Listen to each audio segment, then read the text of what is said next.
So, players, we are still in the year 2023. I guess unless you're watching this video in the future. If so, it's 3023. What up, y'all? Shout out for 2023. Yay, we're still here. And we still don't have any flying cars yet. Player, please. I was sold a bill of goods when I was a child. Where's my flying car?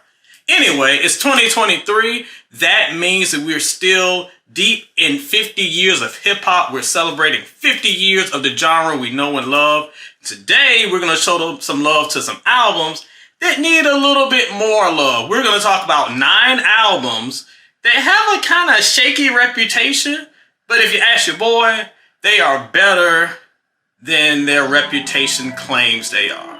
Yes, we're going to show some love to some albums y'all been sleeping on or dissing, but we're going to do it good today. We're going to put you onto the good stuff.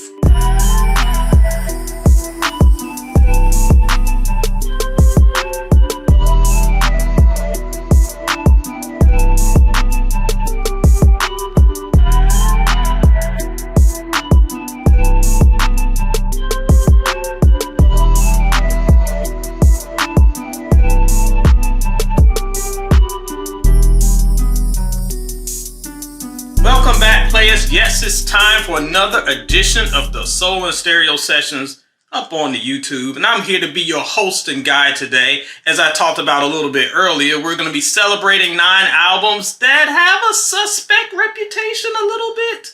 Sometimes fairly, sometimes not. But we're going to talk about why those albums are a lot better than you probably gave them credit for. Before we dive in, I want you to do your boy a favor. Take a quick second before we dive in, just a second, and go over and hit that like button on this video. We're going to pause so you can do it right now. Yes, do that. And while you're there, hit the subscribe button if you haven't already. I've been doing a little analytics thing, and I've been seeing that over half of y'all that watch these videos aren't subscribers. Why not, player? It's easy. You just click the button. It costs you nothing. You get advised and a little chime thing when a new video comes up. Because clearly you want to be put on to the good stuff. But beyond that, it just helps out the channel. And I appreciate it a lot. So let's get down to business. I ain't got no time to play around. What is this? We'll get to that guy later on. But today, yes, we're going to be talking about 9 albums with a little suspect reputation. Now, I want to say this because this is the internet. And you have to clearly spell out everything or you're in my DMs. These albums aren't necessarily classics. They aren't necessarily albums that would be at the top of an artist's best of list. When I do my rankings, they're probably not going to be in the top 2 or 3. And also, these albums aren't albums without flaws. We can pick them apart all day long. So we're not saying they're perfect, but what we're saying is, even though the streets may have told you they were trash, may have come out with a couple singles that were a little suspect, and you just dismissed the album totally, I think with a little bit of hindsight and retrospective, we've seen that these albums are a lot better than they get credit for. I'll be honest, pretty much every album on this list is better than 90% of the albums I've heard in 2023. No flying cars, no hot albums. Where are we? But let's get going. 9 albums that you probably missed because you heard they were whack. Actually pretty decent.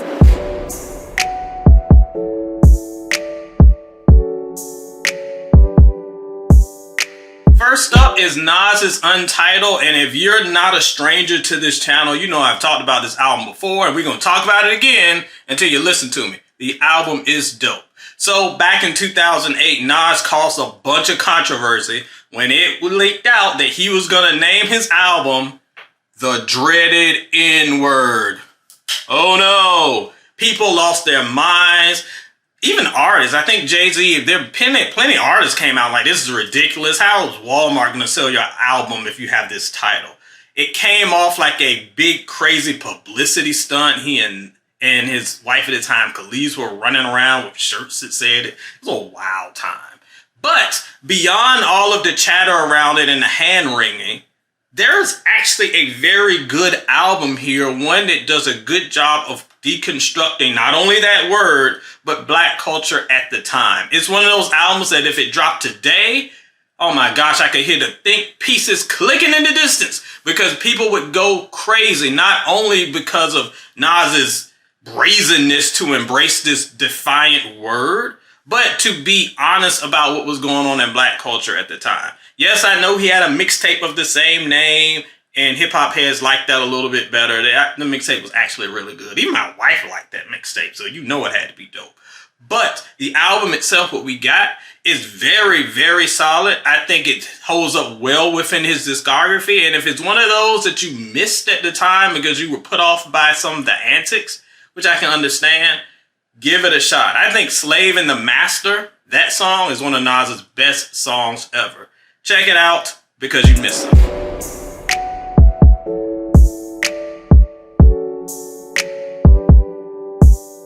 Next up is Ghostface, the Wizard of Poetry. What a time, what a time. I'm old enough to remember, players, when an hip-hop artist being linked to anything R&B was considered the worst thing ever. It was a sellout. You were crazy.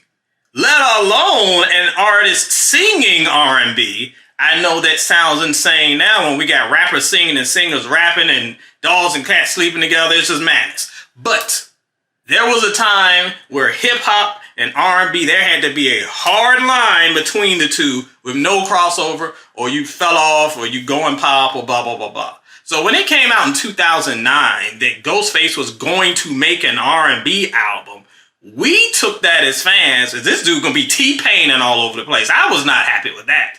Because look, I love R&B, but I want the R&B singers to do R&B. I want the rappers to rap.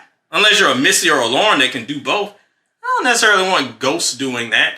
But what we found out is a lot of the fears were overhyped because he was not singing an R&B album. He was creating an album with lots of R&B influences. And if you follow Ghostface's career, that man is a huge fan of soul. He has been incorporating R&B in his albums since the beginning. So this was a natural fit. I will admit that the Wizard of Poetry is very, very centered on love and the R&B doing the hooks is much more singing and not necessarily sampling that we've been experiencing. But for what it is, it works. And it because Ghostface knows how to balance. He's got the lovey-dovey songs. He's got the heartbreak songs. He's got the kind of creepy sex songs, but it all comes together in one package, so it's diverse. Obviously, I'm not putting this up there with his classics. This one is not a Supreme Clientele. This one is not an Iron Man. This one is not a Fish Scale. It ain't even a Pretty Tony. But for what it is, it's an album that, I kind of go back to every once in a while. In fact, this is the album that inspired this video. Because I was like, this album ain't too bad. Give it another shot. I think that he was ahead of the curve on this one.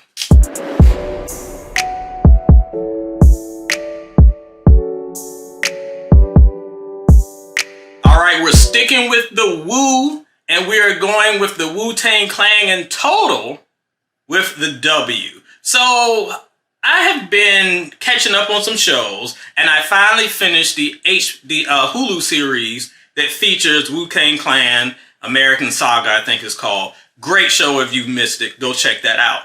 But I'm kind of sad that the series it wraps up with the creation of the WuTang Forever album. I kind of wish we got to this album because this is a very interesting part of the Wu's history because this is when the Clan members started doing their separate things. RZA started doing some really interesting things with production. A lot of the Clan members like, what is this? I ain't really feeling it. We got little glimpses of that near the end in the last episode of the series, but I wish we could have a full season exploration of these artists trying to do their own thing, trying to come together for a group album and being like, I like doing my thing. I'm not sure I want to be fitting this new box that the RZA has put me in. And that's the weird thing that comes with the W. So this is an album that does not feel anything like the previous Wu albums, but it's still rooted in that grittiness, that soulfulness that RZA provides. But there are lots of guest stars. There are lots of little elements that are new, but I think it really, really works. Some of the Wu's most underrated songs are here. That Red Bull song, Hollow Bones. Oh, what an incredible sample. I love Hollow Bones. And I can't go to sleep. There's so many good songs on this album that are just kind of forgotten. And I think it's because not only was there rumblings that all the Wu wasn't feeling it, but then they also had the Gravel Pit single, which is so amazing to me in 2023 that Gravel Pit is like a song in a commercial. Wu-Tang songs, of all songs, to be in a commercial.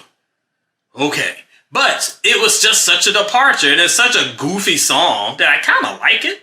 But I could see longtime Wu fans being like, what is this? This is goofy. I'm not with it. But again, it works. The overall even if you don't like that song, I think the overall package of an album is very, very strong. In fact, just recently, I ranked it as one of the best albums of the 2000s. I stand by that. The W showed that the Wu was still as strong as ever.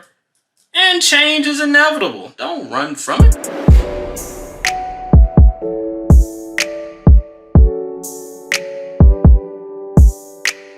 Next up is JayZ In My Lifetime Volume 1. And you'll learn on this list, a little bit like the Wu album and a few that we'll get to later, a lot of these albums are dismissed because of like one single. People heard one song they didn't like and threw the whole album away. Very strange to me. But in this case, that song would be the single Sunshine. Look, I know the song is not the typical JayZ song. You got Babyface on the hook. Got Foxy. Foxy's fine. She's doing her thing. The video is like this neon amusement park and on roller coaster. It doesn't make any sense. Nothing makes sense. The song, I don't mind the song. I actually kind of like the song. But I'll admit it's not a JayZ song. So it's a fit for a single, it's an obvious play for radio, and I think that's one of the reasons why people kind of push the album away. And I see on social media all the time, people just really just tearing this album up. Like, player, this album is actually pretty good. No, it was not as good as the album that preceded it, which is one of the better albums in hip-hop history, if you ask me. But it's still a very, very solid album, and a clear attempt of JayZ trying to dip his toe into the mainstream waters. He get it right on the next album. But before we got here, this was a little bit of a stumbling block. But overall, the album is great. And even though that one single is a bit of an outlier, I think everything else is more prototypical JayZ, especially for late 90s JayZ. Some great songs here, some great album cuts that have become staples. And really, there's only one song that y'all need to fuss about, and it's not Sunshine. It is that Lil Kim and Puffy song. You know the song I'm talking about. The one that sounds like Edward Scissorhands wiping his butt. I'm like, what is this beat? Like, everything is a huge distraction. It is, I don't care what girls like. I don't like that song. So, beyond that, this album is a very solid album, and I think it's kind of upper half of JayZ's catalog. I wouldn't put it in top 5, but it definitely maybe top 10. I think I actually did a video on that. Go check that out. But yes, this is a solid album, much, much better than it gets credit for. And quite frankly, if it came out today, it'd be album of the year.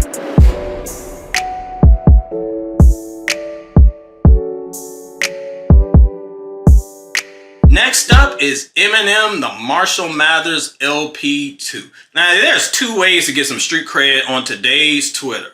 First of all, throw rocks at Justin Timberlake for Lord knows what he reads. Look, Janet said leave the boy alone. He's fine. Leave him alone. Leave him alone. Listen to him, cool. But he didn't destroy America. Leave him alone. Secondly, say that Eminem is overrated, trash, blah, blah, blah, blah, blah. Look, Eminem has had his good days. He's had his bad days. Unfortunately, the Eminem of the day is not the Eminem of his peak, though he's still better than most of his peers, and you can't take that away from him. And you can't take away, despite what problems, issues, or preferences you don't have, that he's the one of the best that we've ever seen in hip-hop. And even when he's okay, he's still very good. This album is an example of him being better than he usually is. In my opinion, this is probably his last very good album. Now, I'm not a big fan of sequel albums, and I've talked about it before. It just doesn't work. You're trying to recapture the magic of a time that has already passed. He is a much older, much different person when this album dropped than 1999, probably 10 years before when the previous album dropped. So you can't really compare the two when it's trying to go back in time. Like, you ain't got no time machine, player. Your DeLorean's in the shop. It's not going to work. But he does a great job of capturing elements and using his current status to retell his story. So he's not reliving the past so much as looking back at the past and talking about how he now approaches these issues. So he's not necessarily want to kill his mama, but he's talking more about how he's going to be able to be a different person and react to his family and relate to him in different ways. There's maturity here. So no, I know that some people are put off by the album. They're put off by the album because it's Eminem, but that's one thing. But they're put off because it doesn't have the same tone and vibe and darkness of the original. It can't. It's really an extension of it. So in that case, especially what we got is very good. There's some very strong tracks here and some great narratives that he's telling. Eminem, when he's great, he's great. And this is one of the last few times in recent memory that we got a real shining example of what Eminem could be when he hits that upper level.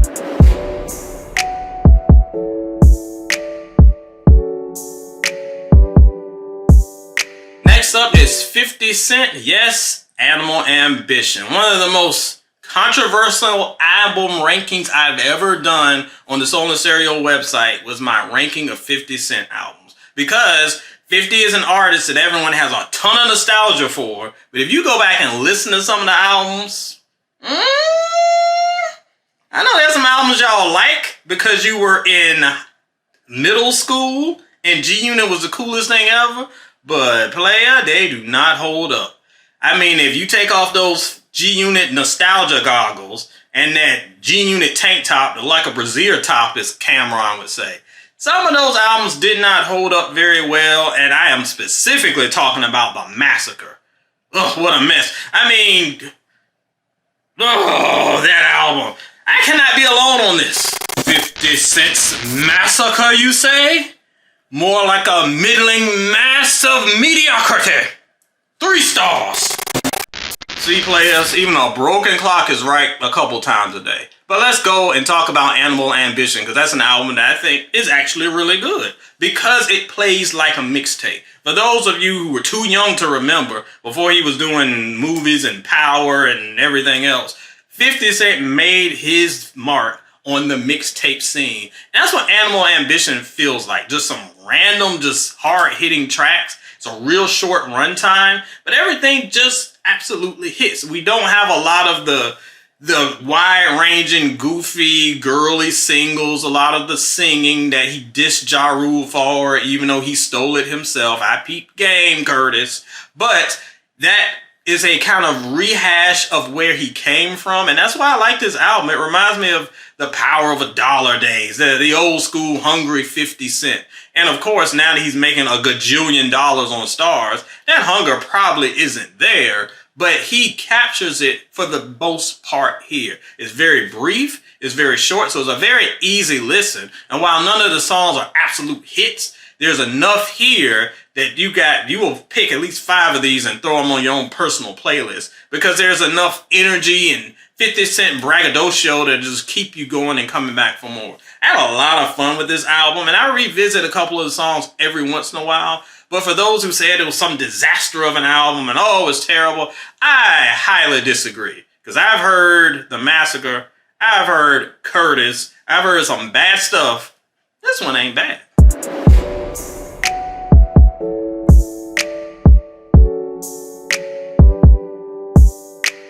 Next up is my girl Lil Kim, Bella Mafia. Now, this album isn't an album that was necessarily dissed or torn up at the time, but I feel like the overall album was just overshadowed because of the big singles. You had the Jump Off, you had Magic Stick with 50. Man, it's a lot of shady aftermath going on this list. Anyway, so this album really, its legacy was based on the singles and not necessarily the album itself. And that's kind of a shame because the album was very solid, and Kim, despite her reputation sometimes, actually has some really solid albums in her discography. Her debut, of course. I think this one is really good, and then The Naked Truth later on. I think all 3 of those albums are solid, and this one is up in the upper echelon of Kim's discography.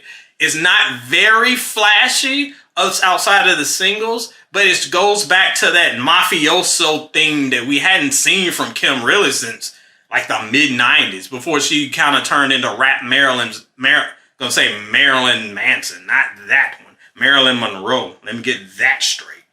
I don't need another one of him. But the point is, before she went super sex doll, she was absolutely more of like the mall, the Gumar type, I've got all my Sopranos references. She was on her gangster stuff. And that's kind of what La Bella Mafia goes back to here. And it's fun to see her revisit her roots. Pretty much everything is solid. And even when she goes a little bit off the reservation a bit, like with the song with Shanice, the Shake Your Bum Bum, that sounds like it's from Nick Jr., I kind of like that song. It's kind of cool. So there's enough here that she plays around with her sound, but she has a very strict core message and theme of the album that ties into it very well. Overall, pretty good album that doesn't get enough really notoriety today. So it doesn't have the legacy of her big albums, and even albums like The Naked Truth that had to have like a hit and miss reputation, 5 stars from the source. I don't know about that many mics, but it's good. So it falls in the middle of that, but it's still a very solid album, and one that you should throw on when people say that Kim doesn't have any good albums. I disagree. That's one of them.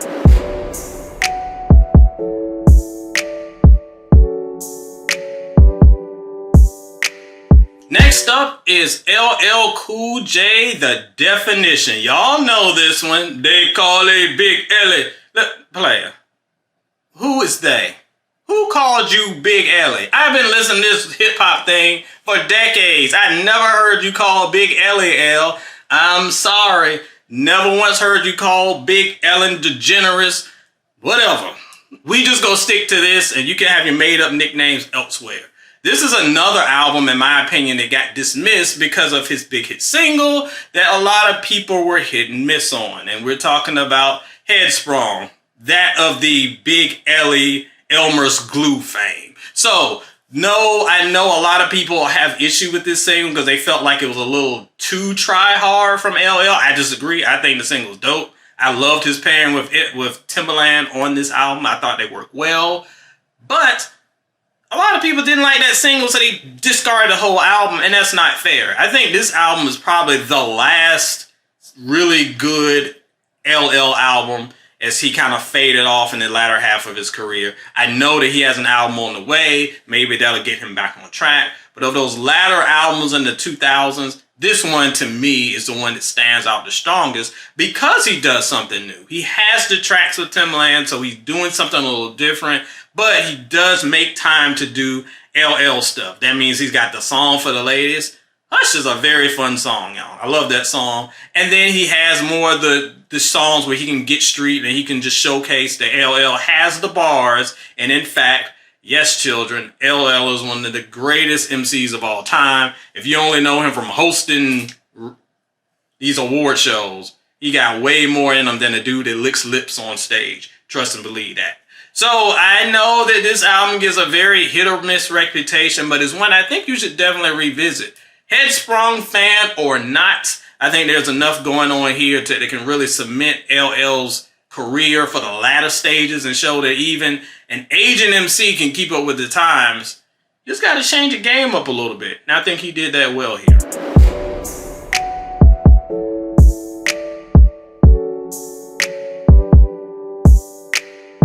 And finally, we're going to wrap it up with one more album. Yes, your boy, Little Dwayne Carter, the Carter 4. I feel like I've talked about this album before, but hey, we're going to talk about it one more again here. Because this is another album that I feel like gets discarded. And in this case, it gets discarded just because it is not as good as the album that came before.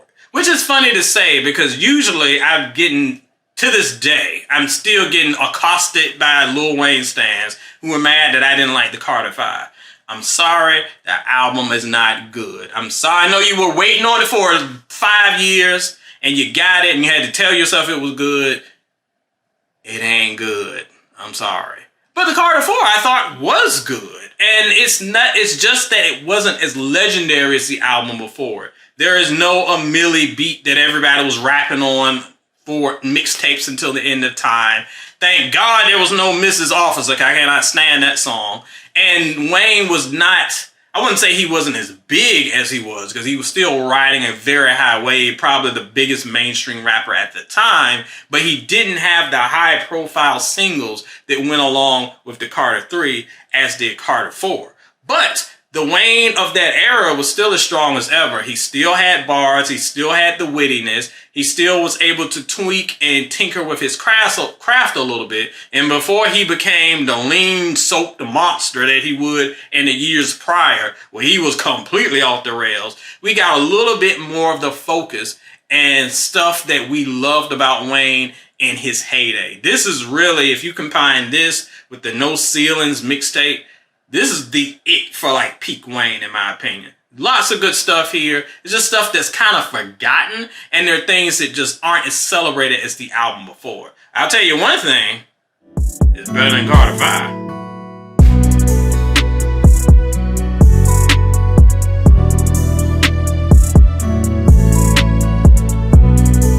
Alright, y'all, that's it. 9 albums that are probably better than you remember. Trust your boy. Trust me on that. You don't trust me? Go check them out for yourselves. So tell me, what do you think below? Do you like these 9 albums? Do you think that they're better than the reputation they get? Or are they worse than the reputation that they get? Y'all let me know below. Unless you're Carter 5 stan, I need to get out of here because they're probably going to be throwing rocks through this window right now. This edition of the Soul and Stereo Sessions is a wrap. And let me wrap this on up before the stands come. Play on, players.